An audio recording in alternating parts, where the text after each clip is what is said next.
Welcome everybody to this evening's webinar. Appreciate all of your time, and I know that as we draw closer to Christmas, things are either ramping up to close on a high note, or you might be in the full swathes of getting things ready for the close down. So this evening, we are going to be delivering the first of many of our online events titled Decline in the West and Rise in the East. This is going to become a quite fundamental theme that we will be talking about here at True Education Partnerships and True Business Partnerships. I really feel this theme will have one of the biggest impacts on the global economy and how we as an international community, a global community, how life professionally and personally will really be shaped over the next 10 to 50 years. So today we're going to be focusing on the highlights, so the kind of major points that are to take note of. And I'm going to take this theme of decline in the West, rise in the East, and really bring it into a kind of laser sharp focus for expanding business into a Chinese market. Now, I know a number of you guys joining us live today and those that will be watching us on the recording. Your businesses will be at different stages of integrating with China. I know a number, this will be the very first time that you're considering it. You may be running businesses that are based in the UK. You might already be exporting to maybe a European or an American market. And China's starting to come onto your radar, all the way through to really well-established businesses that are already trading in China, that are looking for a little bit of an edge into the expanding into the wider parts of it. So we're going to, as I say, we're going to cover some really big topics today, but this is going to be an introduction to a series that we'll be releasing and we'll be running through over the next 3 to 9 months. So let's jump in. Again, top 3 things we're going to be looking at: the global impact, what's changed, discover the latest insights into the Chinese market, learn about what China can offer for foreign businesses specifically. Quick intro to myself, for those of you who haven't had the pleasure, of course, to meet me thus far. Basically, my journey into China, in a nutshell, started when I was at school. Very fortunate to get the opportunity to study Mandarin as a kind of curriculum language. Again, went to my 3rd year of secondary school, got the chance to go on a school exchange over to China. 3 weeks in Yunnan province, in and around Kunming, was a completely transformational experience for me. Fell in love with the culture and in love with the language. Just the mysticism of China really grabbed me and inspired me. It gave me a real sense of direction all the way through to what I'm doing today. So I'm really fortunate for that. I essentially was one of, if not the first Brit to do an A-level, finish my education, and then I moved over to China from the age of 18 through to basically 3 years, through to 21, living and working over in China. Came back from my experiences over there and basically set up the company that we operate now, the True Partnerships Group. We have done a lot of work and one of the pioneering organizations to really be developing this sister city program, which essentially is a government-to-government relationship partnership that essentially sets a foundation of potential partnership activities, which in essence is to open up a doorway to allow public and private organizations to work closer together. So we really pioneered a program which we call our Sister School program, that has been going strength to strength for the past 5+ years. Specifically for this online conference, 2 things that have been really, really, really informative for my personal experience within China is the setting up of two separate companies, one based in Suzhou, another based in Shanghai, over the past 5 years. You know, understanding who to work with, how to get it set up, what kind of licensing, where to be positioned, you know, when it comes to HR, when it comes to recruitment, when it comes to access to market, you know, even is the licensing available? You know, setting up those two companies has been interesting, to say the least. It's been super inspiring most of the time and super challenging others. So within our kind of education business to date, we've been able to generate over £7 million, which I think the special point behind that is about 50 to 60% of that revenue has come from China. So over the past 4 or 5 years, a lot of the way the company has developed has really been focused on this expanding and this exploding market over in China.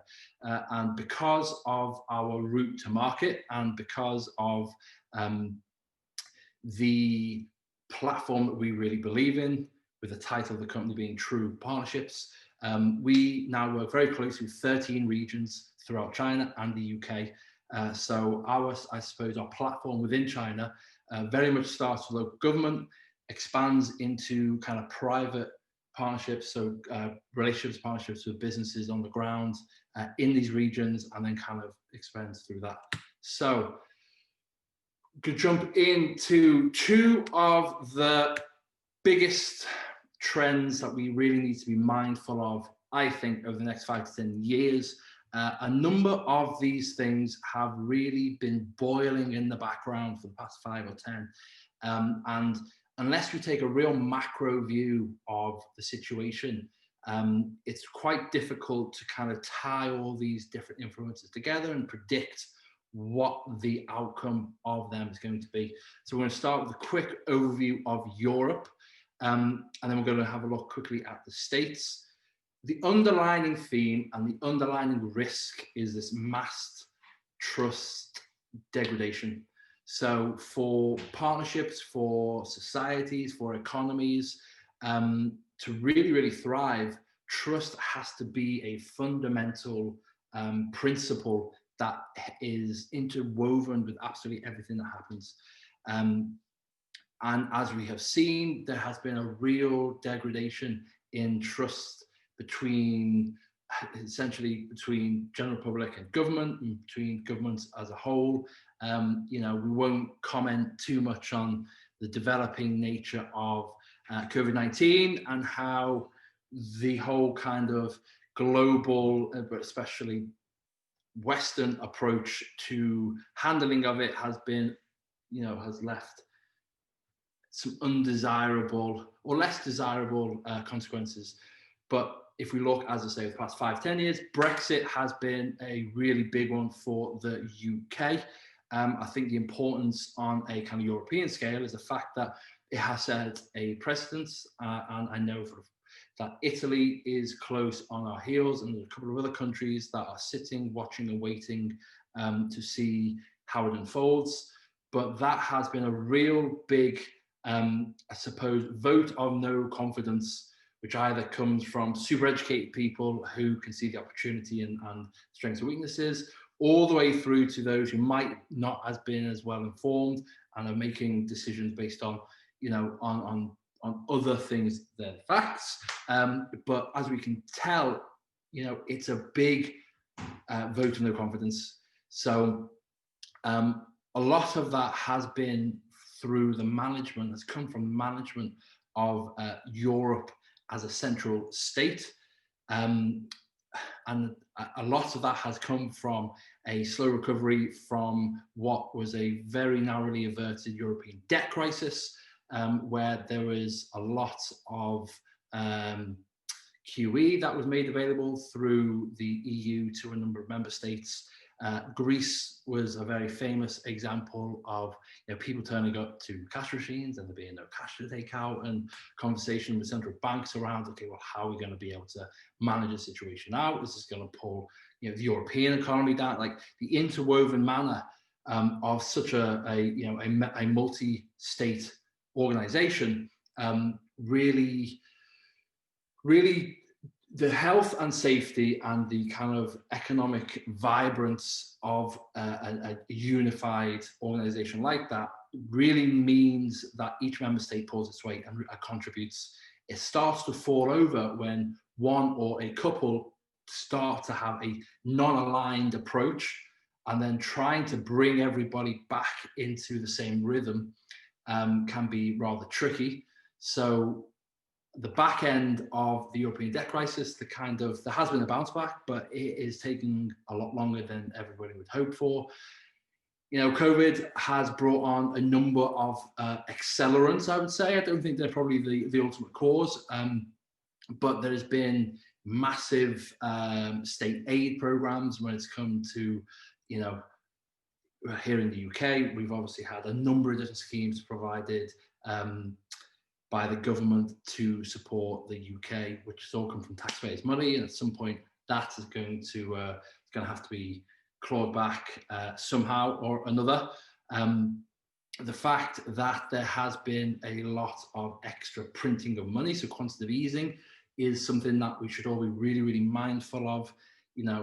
There's not enough money, then let's go and print some more. It's probably not a fantastic instrument, and it's a hell of a lot more complicated than that. But it's definitely something to be mindful of and to do some homework around. What we should also be mindful of is what has been slated as an economic crash post-COVID. So, many, many countries have shut down. Economies have stalled.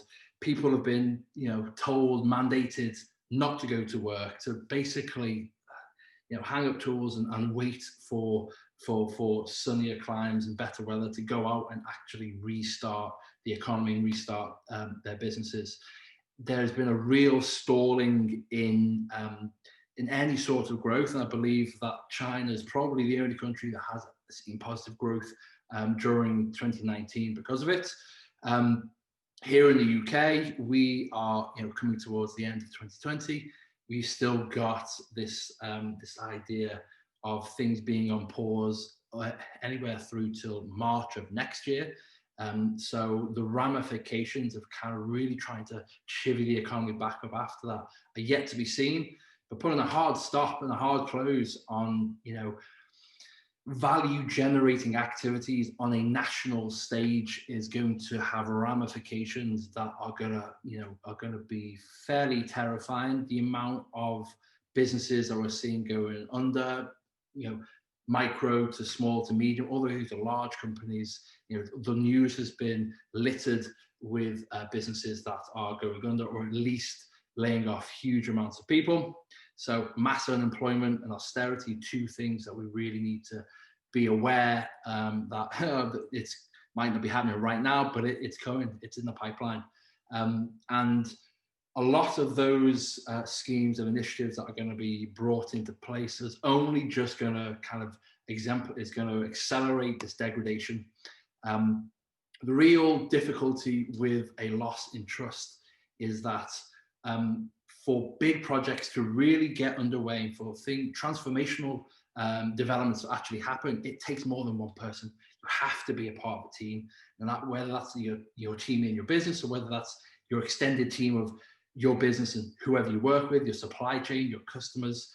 The knock-on effects of that lack of trust is going to slow everything down. It's going to make contracts more important. It's going to mean that there are a lot more solicitors are going to benefit, and nobody likes to see that happening. So it's really something to be mindful of, that during these times of wide-scale kind of degradation of trust, really spending the time on reaffirming the relationships that you currently have. And ultimately, it's that face-to-face time that when we start to become allowed to do that again, it's the face time and the relationship building that will see you through the next 5 to 10 years. But so these are some of the top 6 things we need to be mindful of in the European region. The US, again, this is probably a little bit more influential on a global standpoint. They've been world leaders for the past 60 plus, arguably 100 years, and their kind of fabric of being a world leader is starting to degrade a little bit. And from my point of view, I really do believe that that's something we've got to be mindful of and keep an eye on, is the relationship between the US and China as it develops. If you go back in history, I think 9 out of 10 times a world leading empire, economy, country, number 1 slot and number 2 slot invert. So when number 2 overtakes number 1, then 9 times out of 10 there is a war that ensues. And I don't know about you guys, don't fancy the idea of the US and China going to war. I do not think that will benefit anybody on the planet. So keeping a close eye on actually what's happening in the US, as painful as it can be sometimes, it's probably a wise thing to look at, especially if you're trading in the US, and especially if you want to see what China's foreign policy will look like. Generally, the UK, for whatever reason, follows suit, and whatever happens in the States, you'll find a part of that will ultimately be apparent in the UK. So there are some real good indicators, whether they be early indicators for us in the UK and in Europe, to see what could be coming down the pipeline. China's foreign policy, its opening up on its trade policies are something that are directly politically influenced. So again, it's something to be mindful of. I can't comment on the pros and cons of that really, but it's definitely something to keep an eye on. So within the US, of my however many years I've been keeping an eye on what's going on over there. By all accounts, now with the current two-party system that they have in place, the kind of red and blue, the right and wrong, the kind of fracturization of the government infrastructure, but also within their societal makeup, there's real murmurings of fears of a civil war breaking out. And there is, again, a number of different players that are getting a real exposed view.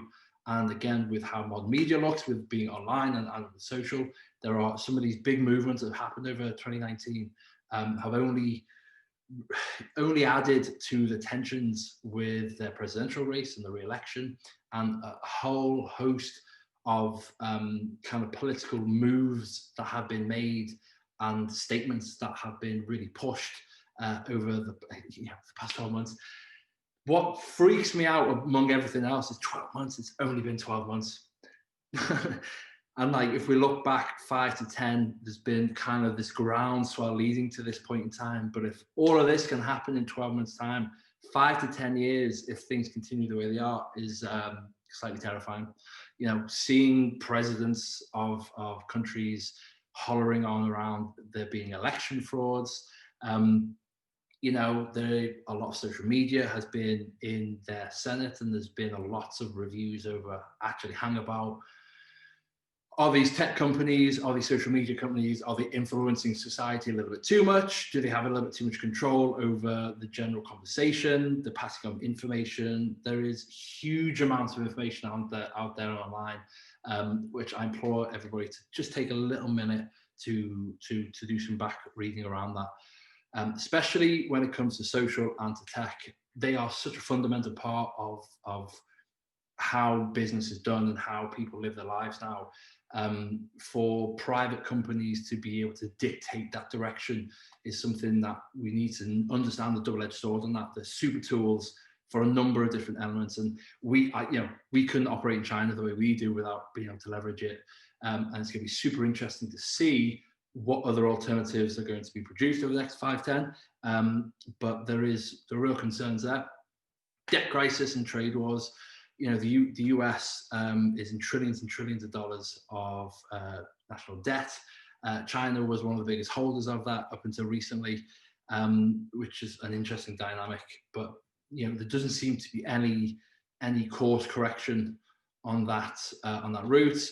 Trade wars between China. This is the conversation's been, where does it go from a cold to a hot war?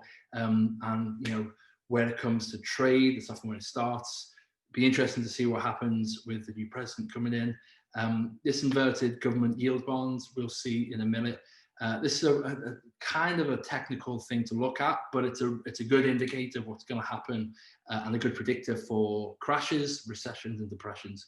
The high-level understanding is essentially when the long-term returns of holding government bonds provides a smaller return than short-term, it's generally of an agreed consensus that the short term looks rosier than the long term, and as soon as the long term thinking goes out the window, when people come into keeping the country running, when the long term investments, when people are looking to spend money, all of that starts to shift, and people are looking to spend less, to take less risk, and to lean away from kind of taking any sort of economic gamble, which often is a big driver to economy. So it's the writing's very much on the wall with that.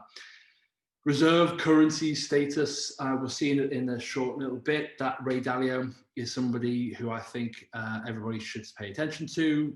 He was the CEO of Bridgewater Investments, and he's been one of the biggest investment firms in the US. He's done a lot of work with China. He's written a lot of good books at the minute, and is currently writing a lot of good stuff on LinkedIn around this establishment of a new world order.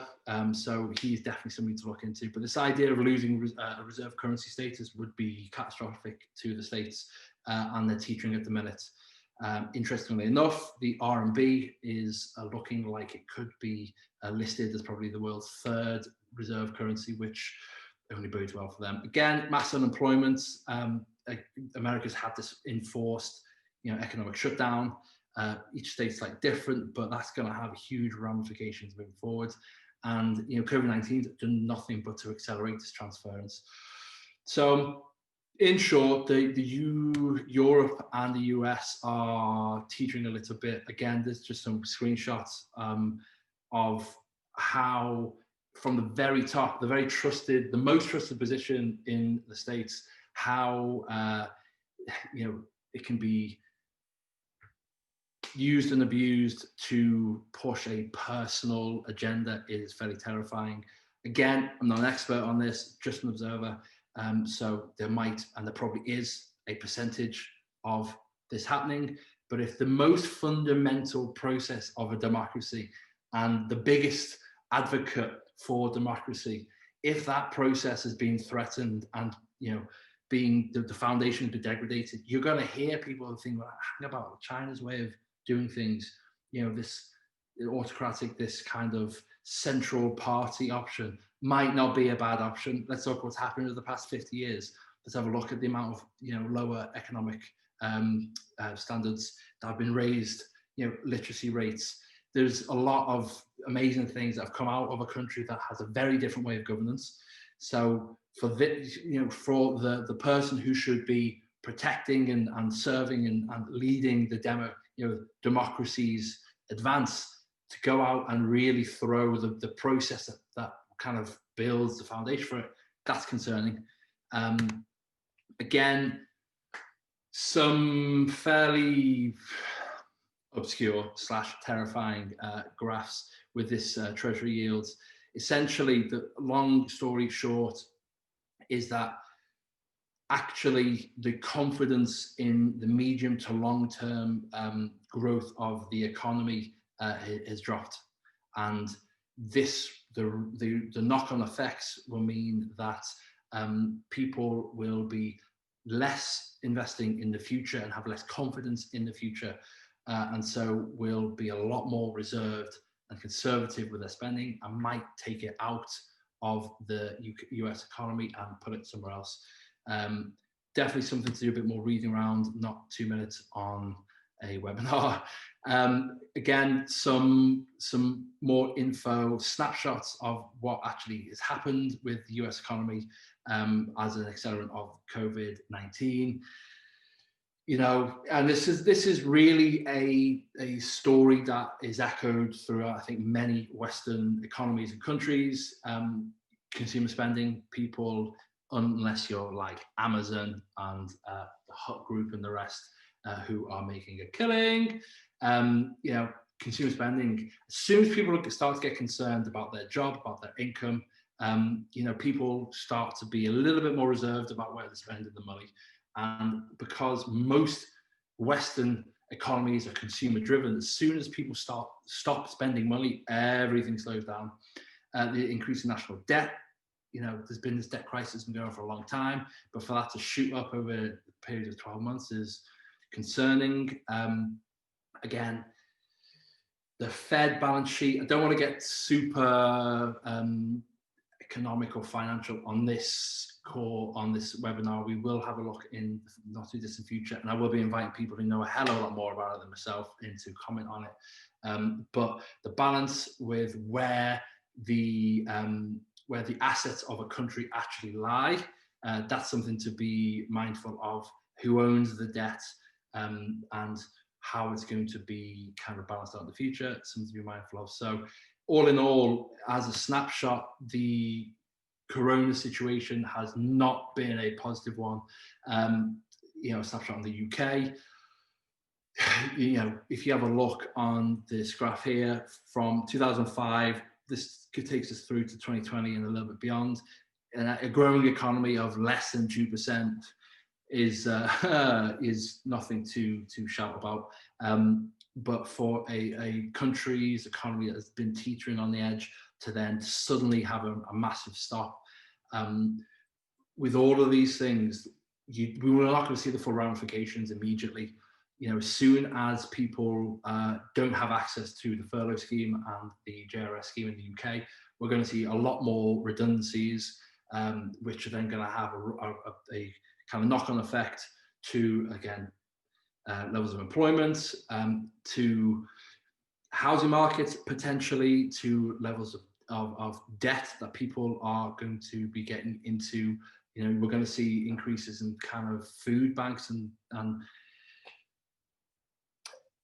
the immediate future looks turbulent. But my bigger concern is of the next 5 or 10 years, the medium time frame decisions. The complete lack of confidence is going to take the course of the country's development in a different way. I think that confidence is crucial to safety. I think it's crucial to actually excelling and thriving and growing. Confidence can only be established when there is some sort of evidence that shows you this decision I'm about to make is going to be a good one, and I'm going to get a net positive return on this action. This for me is where relationships, partnerships, and new markets is going to really come into it. Again, if you look on the right, consumer spending has dropped 10 points, more than 10 points in a very short space of time. It's definitely something to be mindful of. And I suppose the whole kind of purpose of these slides is not to give you super detailed information, but to give you an overview that things aren't looking super positive in this side of the world. And, you know, if you're heavily focused on a European or UK market, you know, we're staying here. We're still going to be looking to grow and to expand in the UK. We're going at it from a different angle. But for me, this is a bigger sign, if you've ever seen one, that actually we need to be looking at new markets, and we need to be getting better at growing within them. We need to look at how do we access, how do we grow, we need to start looking at other marketplaces. And for me, you know, you want to go somewhere where there's as much nutrition and opportunity as possible, because even if you get, you know, 9 out of 10 things wrong, if a market is big enough, that 10% will do you okay. So I'd much prefer to go fishing in a lake full of fish for my first time out fishing. That being said, China has some interesting complications that, again, partnerships, relationships, working with people you trust, spending the time to build that trust, spending the time to build that understanding is definitely something I'd recommend. So why China rules in the new world order? My personal opinion is that I actually think China as a nation is already a global leader. I already think they have the #1 slot. I think that they are being very strategic in announcing that. And I think it actually plays into their favor to not bang that drum too loudly. America, for one, would, as soon as they continue to feel this idea of a threat, they're going to lash out. They're going to make life more difficult than it kind of needs to be. So I think China's going to keep a lid on that title for as long as possible. The Chinese yuan, the RMB, is looking to be the world's third largest reserve currency, which would be absolutely huge. The more transactions that go through CNY and CNH are going to basically funnel lots of the world's transactions through China. The more RMB that's held means that Chinese central banks can have a lot more sway and say on how the kind of global economy works. So definitely something to be mindful of. I'm looking forward to some easing in that department. But again, if you look at how China is developing its kind of eco and its green sectors, it's leading the pack. It's aimed for carbon neutrality within 40 years. And if we've seen some of the projects that China's been really looking to kind of roll out, again, I've mentioned literacy rates before, and raising up its poorest. If you look on a global landscape, China has done most of the heavy lifting for bringing people out of dire poverty. I think they are responsible for something like 90% of all of the raising out of below the poverty line in the past 10 or 20 years. For them to say carbon neutrality in 40 years, I don't doubt it. I reckon they'll get it in before then. They're investing where they're investing heavy. They're investing in a longer term plan. Yeah, I reckon we'll see that. For me, I think the three biggest sectors that you'll see as the biggest opportunities, they're not the only opportunities by any stretch of the imagination, but education, healthcare, technology, I reckon are the three biggest sectors that people should be mindful of.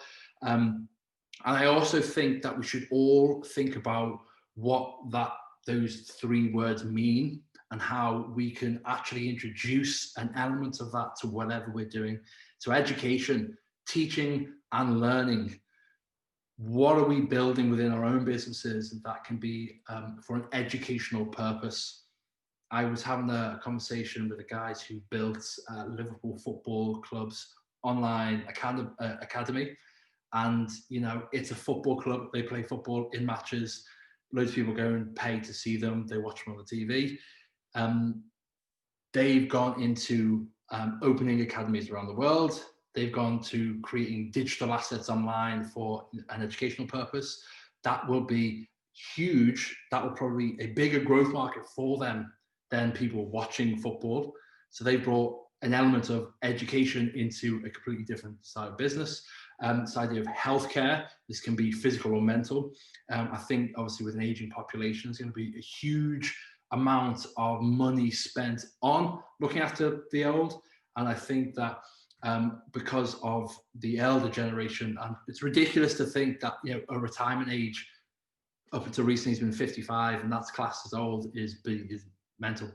But that kind of strata of people were hard workers and big savers. So there's going to be a huge segment of 55 plus that are going to be spending their money either on their next generation, so on education, or on having, extending their lifespan or improving the kind of level of health that their family have. Again, technology is huge. It's not just an economic driver. It is a national security priority. If we see in the news with Huawei, with 5G, with the amount of developments they've got in AI, China is a technological leader already, and I think we're going to see that expanding and being able to add into that infrastructure and not try and fight it off, I think is a much more sensible strategy than trying to just ban them from our own lives. So they are also taking a massive open approach to opportunities for business, as we've seen with the CIIE. The second year that they've run it this year, China is open for business. They are really focusing on developing a domestic consumer market, and they're also looking to basically spend money abroad. So Ray Dalio, guys, check him out. If you fancy just dropping us a note, I will send you a number of links, but just have a look for him on LinkedIn. He is posting a number of his kind of thoughts and white papers, and a lot of his research is done firsthand on LinkedIn. So if you want to keep an eye on what's going on with the kind of reorganization of the world order, he is definitely something to look at. But his work and his experience in China is second to none. This idea of internationalization of the renminbi, which was not really focused on in the past, is probably one of the leading things that will flip the US's central role on the kind of global stage. I don't think they are close to it just yet, but if things continue down the wrong road for the US, if the US dollar loses that status, the reserve status, then they're going to be in a bad place. Again, a general indication over hundreds of years are mapping out what's happened with these kind of great empires and the kind of ebbs and flows of them. The States has had a massive incline, and was leading the pack from the 1900s onwards.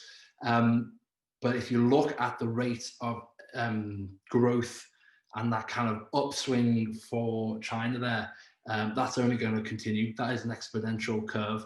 And the concerning thing, or the exciting thing, is that the opportunities in that country and the amount of wealth they have to invest and to spend is only going to get bigger and bigger and bigger and bigger. So if the US is on a bit of a down slump, and if things aren't sorted out at home, that will only continue. For me, if I'm looking at new markets, if I'm looking at new opportunity, I want to go somewhere where there's abundance. I want to go and spend the time and think, if I want to spend all this time and energy and effort setting up an office, figuring out the legals, getting a team on board, or just finding partners locally, if I'm going to spend all the time and effort getting into the market, I want to make sure that it's still going to be there in 5 to 10 years. I don't want to go through the rigmarole of having to get everything set up and maybe have a 3-year run at it and maybe do well, maybe not, and then have to jump out again. I want to know that my investment now is going to pay dividends year on year and year and year and year. So again, if you look at the top 8 elements here, China took a real nosedive, at the end of last century, and we've all been able to witness from the 50s, from the history books, of course, but we've all been able to witness over the past 15, 20 years, all of these real upswings that China's been able to lead on. And as you see here, top one being the military. I'm not sure how easy getting into that as an industry is, but as it comes to trade and innovation technology, and then education, the top 4 are real measures that we need to be mindful of, and opportunities to a lot of us. A couple more elements that are trends that I think are worth mentioning at the minute. The Chinese mobile ecosystem is completely different from the West. It is leading the pack when it comes to its interactiveness. If you only have to look at some of the figures on Singles Day. It's been extended through a week this year, but some of the amount of money that moves hands during that period of time is astronomical, and most of them came, as we see, around 24% used 2 apps to actually do it. So one of the real underlining themes for me is that China is very much a post-PC nation. Lots of people don't own desktops or laptops. I suppose the larger cities, if you have a professional job, then yes, you will have a laptop, but lots of the country won't have access to it and won't have need for it. So a lot of the kind of consumer and even some of the government online services that are required are accessible via mobile. So for me, mobile first is really, really, really important when it comes to China. as we have a look at some of the stats of WeChat in a minute. In the third quarter of 2020, WeChat had over 1.2 billion active users. Now, if any of you guys are on WeChat at the minute, I'm sure you are, or have friends that don't use it all the time, they're actively going through and closing accounts. So if you've got 1.2 billion monthly active users, imagine how many more that don't use it every month. It's an astronomical amount. As we'll see, WeChat as its own ecosystem has a completely different approach to mobile in China than it does in the UK. And again, 92% of people in China's largest cities use WeChat or Alipay as the main means of payment, not just, oh, I forgot my wallet, I can just get by and get a Starbucks on my phone. Like, that's how people pay for most of their spending. And for me, I think with opening of the kind of financial markets, and with more and more of these online payment solutions looking after Union Pay, I'm excited to see the opportunities. We take process payments with Stripe and with Global Pay. And so being able to have products that we make and deliver either online or in person in country, but we can take payment from a UK business instead of having to have an entity in China to take payments and process payments is huge. The days of having to have an entity in Hong Kong and a kind of global infrastructure are gone. There is a real move towards kind of a kind of lighter, leaner, quicker approach to being able to access the market, and most importantly, to be able to test. Being able to get something together that looks the part, that covers your USPs, that is aligned to one of these core industries, that you can get out through a WeChat channel, see what people are all about, get a promo partner on board, and test the market without having to spend stupid money, is really quite exciting for us getting into China and obviously moving forward. Point here actually as well, 47% of the rural population reporting to regularly use mobile payments.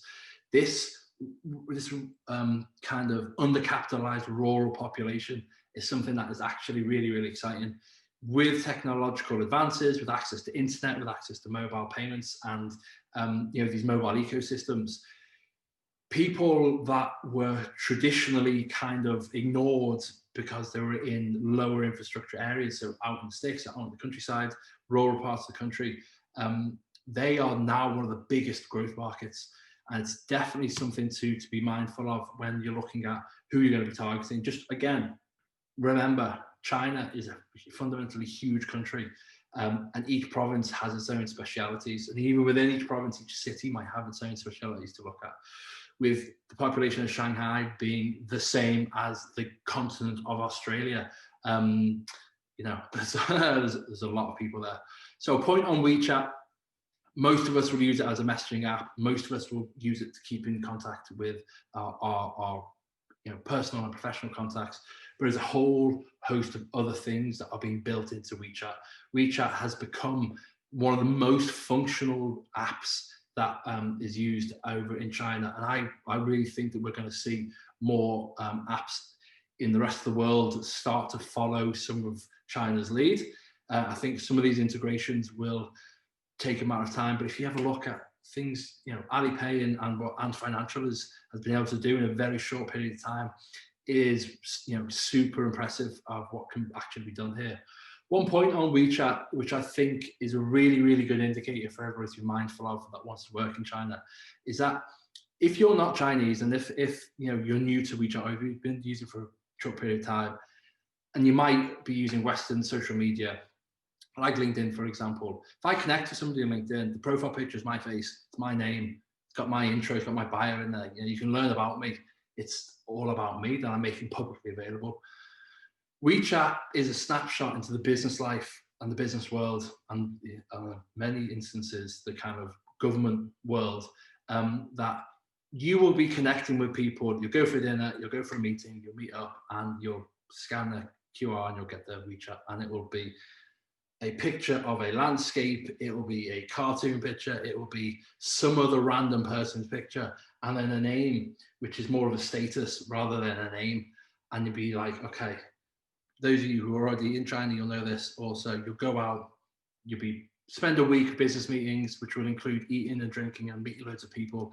the end of that week, you'll have a whole list of new contacts. You'll be like, I don't remember who any of these people are, because there's an anonymity to the kind of digital and public space in China, where because it's so relationship based, because people work with people so much more in China than the rest of the world, you've got to really know the person to have a relationship with them digitally. And it's really something to be mindful of, and just to bear in mind. Live stream selling. This is a big opportunity for testing new products remotely, but also I think it's a sign of things to come. I'm not pushing L'Oréal Paris, but it's a great example of something that really was already happening pre-19 and pre-2020, but has really kicked off this year. And there has been huge amounts of transactions that have been made by somebody with a background, a table with products, often just a smartphone on a stand with a nice halo light. This provides a real big opportunity for testing your products. It's a really, really, really, really cost-effective way of getting your ideas, your opportunities, being able to recruit somebody in China to do this on your behalf. It's so much more financially accessible now than it ever has been in the past. So a lot of the barriers to getting into the new market, and especially into China, and to see, is there an interest for your product? I guarantee you, 9 times out of 10, whatever you are selling in a Western market, you will need to tweak or fundamentally change how the value is delivered. China and Chinese people as a society and as a marketplace, they like to be spoken to in a certain way and have a certain level of customer service and experience that is different to the rest of the world. And taking what you do as a product, as a service that delivers value, you will need to tweak it in some case, in some form. And the quicker you can get through that process, the quicker you can get to growing your market and to getting money in the bank. So for me, live streaming is something that I think is going to be, something to keep an eye on, but something to really lean into. Look to get young, tech-savvy people who can help you out with this. If you were to listen to some of the speed that these guys talk at, and the level of detail and live interaction is mind-blowing. So it's definitely something to be mindful of. Quick trends for Chinese consumer 2020. E-commerce, as I've said, is huge, especially in rural provinces. This is not just from accessing them as customers, but also the distance between the producer of healthy rural produce. For example, somebody in a tower block in Shanghai can buy direct from the farmer who's live streaming in Hunan province, and they can ship it direct to the door like never before. So e-commerce and this expanding rural access is something you should be looking at. Mobile first, definitely something to be taken into account. So social media is the Chinese internet. We can spend hours looking into detail about how it's different and how it actually interacts in a different way to ours in the UK. But marketing through social media, influencers, it can be tricky and takes a bit of time, but it's definitely something that is a trend to look at. Domestic and international travel for children and grandparents. And what I mean by this is, as I said before, the 55 plus, they are retired, they've got money in the bank. The more, there's a growing middle class, so their children probably don't need financial support from them anymore. So they will have disposable cash available that a lot more are spending on experiences. They're either spending it on travel experiences. You just look at the Golden Week in October of this year. 95% of the domestic travel market had returned, even after Corona had made its way through in the earlier year. International travel is huge for that demographic and for the kids that are at education age, and even all the way, and I include that up to university. Traveling around the world, holidays, studying, exchanges. It's a big segment to look at. So if you were to think about, okay, well, actually, we've got two demographics here who are willing to spend money on taking people somewhere, this focus on how can you turn your product or service into an experience that somebody can pay to be a part of. So you're going to have this online, digital version, which is easy accessible, which is leverageable, which is scalable, which is cheaper. And then this high ticket price, this high impact experience for both those two demographics. For me, education is still a huge one because as a domestic market, it's only getting more competitive. So, the more stamps on the certificates, the more qualifications, the more letters by the names will really go far. Cross-border trade will definitely look to increase. I think the private investments in domestic markets will essentially be starting to open a lot more. So I think we'll see capital moving across border a lot easier. Customer-seller relationships, again, China as a marketplace really, really, really has high expectations when it comes to the customer experience. So getting people on board, you need to have a high level of trust in the first place, looking after them once they're making the purchase. And then after the purchase, you really want to have a good feedback. Bad news travels super quickly, and with an interconnected web of relationships that is China, that could be, you'll see your product explode, or you'll see it plummet, all based on that customer experience. They still remain to be one of the most difficult and demanding for customer service. Trust me, it is a pain in the backside most of the time. But ultimately, if you remember two things, the first thing is the impact is worth it. If you are selling something that you truly believe has a positive impact on somebody's life, it's worth the hassle. But also as a marketplace, the scalability and the profitability is also worth the heartache. And the final one on here is China is really moving towards a quality. It's definitely becoming more of a consumer market, but it's looking for quality over quantity now, which again, if you are based overseas, will play into your corner for sure. So a couple of things around what's changed and why it's more appealing. So a lot more people, especially in this growing middle class, are more image conscious, definitely more global minded. You just have to look at what is it, Xiaohongshu as an app. There is the Instastar, the influencer generation is exploding, and it's an experience that you can look into yourself. So again, people are a lot more globally minded. There's been a real resurgence for looking overseas to emigrate, but to study. People are very much aware of the rising position in the kind of global economy and on the global stage. A lot more disposable cash. As a domestic market, the costs are actually increasing, which is going to make overseas markets a lot more attractive for purchasing. Luxury items are a great example of that. You want to buy a kind of Chanel or a Gucci bag in China, it's actually a hell of a lot more expensive than buying it in the UK. There's a lot more cash available. There's going to be a lot less overheads than previously. So as I mentioned before, stuff like live streaming and kind of, working with partners to have a digital footprint, the overheads of getting into China are getting less and less and less. There is a lot more partners looking to invest in the future.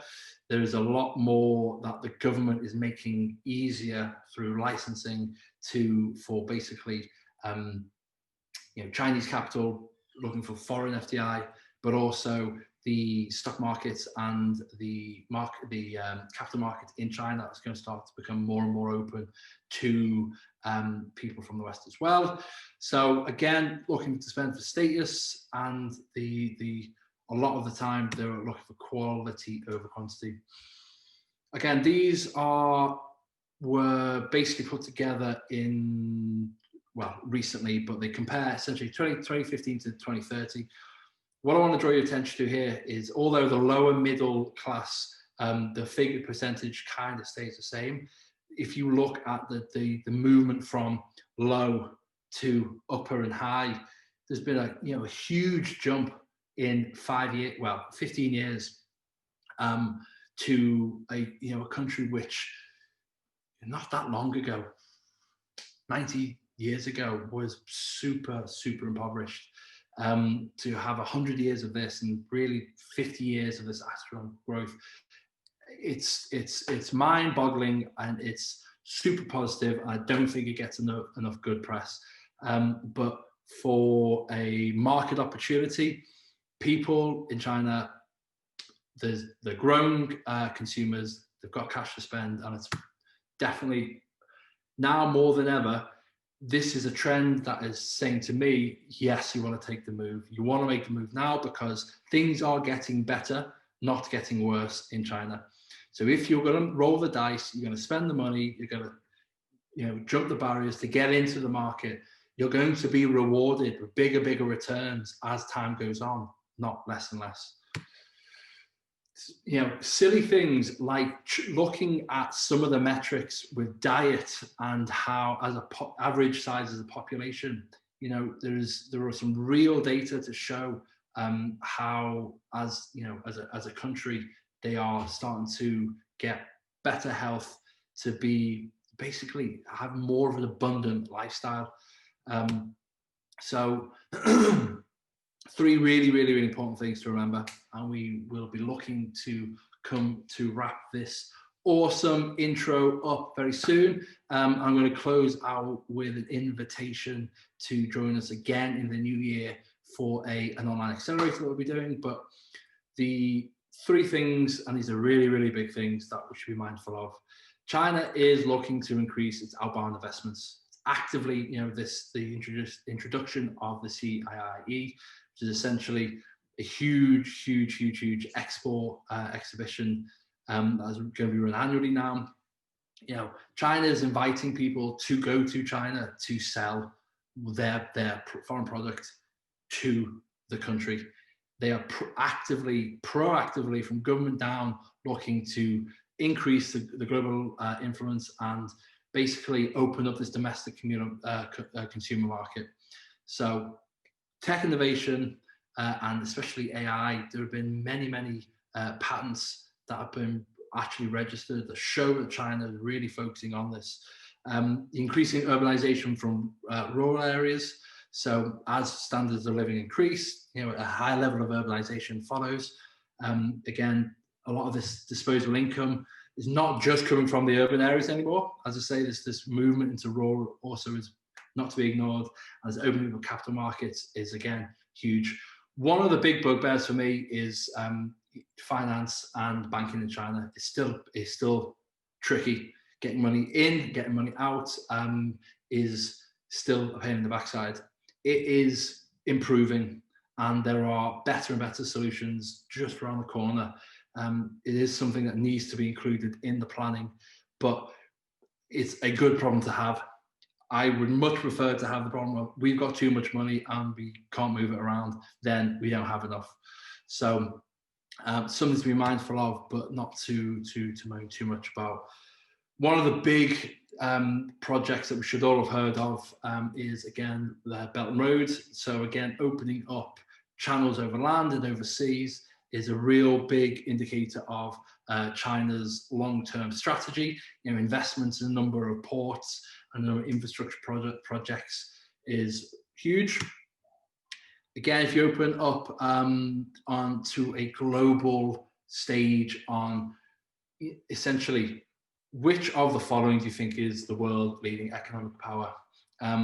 Perception is an interesting thing. It depends on where you're standing. It really depends on who's being more successful or not. So if you look at some of the more developed European economies, China is already considered to be the leading world economy. If you then look, Korea, Japan, Israel, Turkey, perception is that the US is still up there. And whether that is to do with the amount of kind of online exposure there is to projects that are going on. But realistically, a lot of the more developed economies already consider China to be the front runner. Artificial intelligence, and this goes to innovation also, is the amount of developing size of the market, but the amount of investment that's going into AI is huge. Spend 2 minutes doing a web search on some of the applications that China's already doing, from facial recognition to kind of societal kind of organization. It's both super interesting, exciting, and in part terrifying, but they're putting a lot of money into it.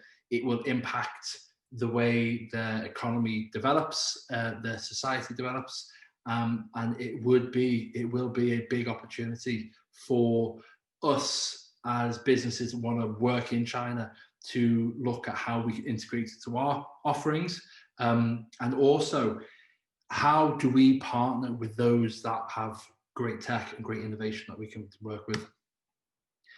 Again, this digital economy, one of the biggest trends for me is that there needs to be, with every business now moving forward, a digital overlay to an offline offering.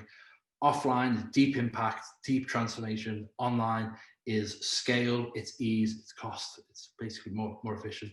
But if you have a look at how the economies are put together, 25% of the retail values is all through e-commerce. So again, for me, this shows a real big opportunity to test and measure. How do you jump in? How do you to see if the market is actually that interested in what you've got to offer? We've actually launched from October 2020 through till we'll be closing some of these mid-January, a number of new online products into the Chinese market. The product that we launched with in October has already probably changed by 40% to what we're actually selling and people are buying now in December and in January. So with the way that we kind of went out, we already have a network of partners that we work with. As I say, we're in 13 different regions, multiple businesses locally that we've already had an established relationship with, and we brought on another 120 odd different affiliates that have their own micro markets. And we went out with them. We built a proposition. We basically took a lot of what we've been doing offline and rebuilt it in an online structure, and put it out to them and say, look, this is what we're delivering. This is what it's going to be. This is how amazing it is. You're still going to get some of these impacts that you would have done offline, but obviously it's a much cheaper experience. So you're going to get still a fantastic transformation, but at not the same level. Are you interested in promoting it through our networks, but also direct to customer? Is there something on this you would buy? And through that initial conversation and feedback, we've developed over 3 months something, as I say, which is about 40% different now. And as time goes by, we've been able to massively through WeChat and through our partners, being able to get the feedback and say, actually, we don't want this, that's too long, that's too expensive, don't have the budget. And we've been able to go back and change and adapt as we go forward, all the way through to what will essentially, once we've got people buying on and money's in the bank, which will be, again, from now through to mid-Jan, that is a proof of concept.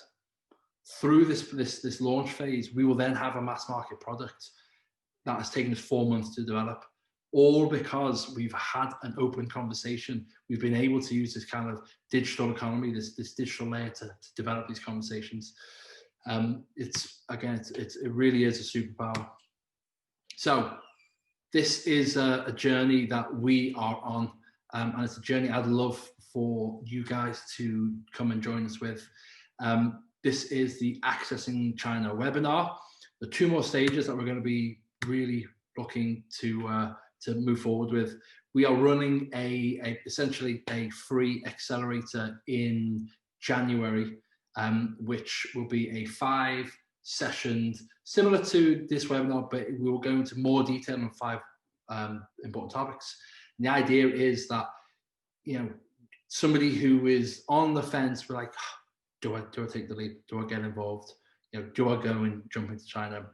And those who are like, I'm there, but I should be doing better. I want better results than I'm currently getting. It's essentially, I'm going to be walking through the 5 steps, which we've done and we are doing to kind of get into the market.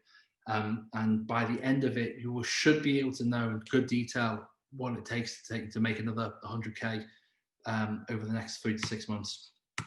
So that will then roll into a masterclass. So what I've done is I've invited 5 leading speakers who are already kicking ass in China. They've been there a long time. They're either experts in the market with marketing, or they are basically CEOs running their own businesses. So that will be an opportunity to follow the accelerator. There's a cost implication to the masterclass, but everybody goes on the accelerator. We're basically going to be giving you like £300 voucher. So the masterclass, the retail price is just under £1,000. But if you are coming through the accelerator, and if you are already engaging with us, I'm basically going to be making that available at a discounted rate. So please do let us know. The landing page is currently on trueeducationpartners.com/business-in-China. Thank you all so much for joining us this evening. I hope you enjoy the recording. Please do reach out to me personally or to Jackie or Hannah. They will help you get signed up to the accelerator, or even just go through to the website. Guys, thank you so much. I hope you enjoy your evening, and I'll catch you on the next call.